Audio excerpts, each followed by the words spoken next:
Varanasi airport पर रविवार सुबह एक बड़ा हादसा होते होते रह गया।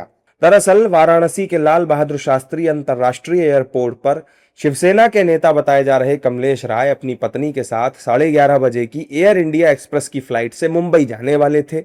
उनके पास लाइसेंसी पिस्टल थी जिसे उन्होंने विमान में ले जाने के लिए पहले ही डिक्लेयर किया था। घटना सुबह करीब 9:30 बजे हुई। कमलेश राय की पिस्टल की जैसे ही जांच हुई, इसी दौरान उससे एक राउंड फायर हो गया। गोली पहले फर्श से टकराई और फिर पास में मौजूद महिला कर्मचारी की जांघ में जाकर लगी, जबकि गोली के छर्रे कर्मचारी रोहित राज के हाथ में लगे।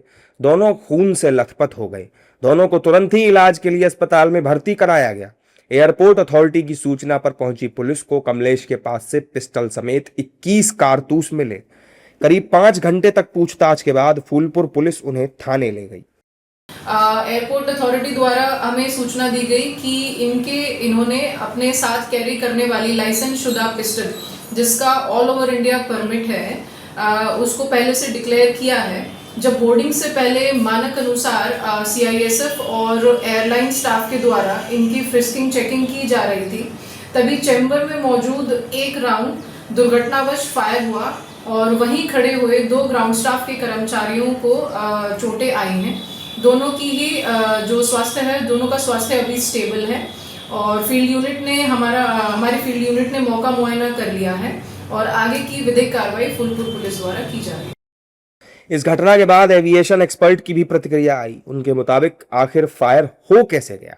विमान में पिस्टल और कारतूस अलग अलग रखे जाते हैं, तो फिर फायर कैसे हुआ? अगर एक्सीडेंटली भी हुआ है तो तब भी तो उसने चलाने को उसको परमिशन किसने दी?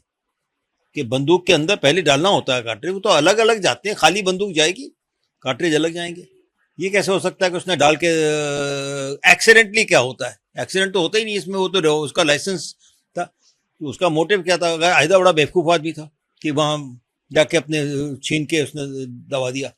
अगर किसी को मारने की इंटेंट थी, स्क्रीनर्स तो बदलते रहते हैं। स्क्रीनर से कोई उसका एक लेडी स्क्रीनर, एक आदमी स्क्रीनर है, मेल स्क्रीनर है, उनको मानने की क्या जरूरत थी उसको?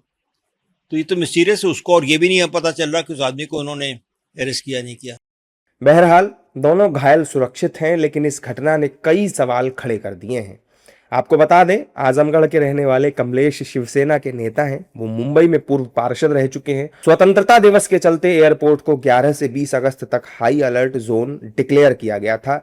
इसके बावजूद फायरिंग की घटना से हड़कंप मच गया है।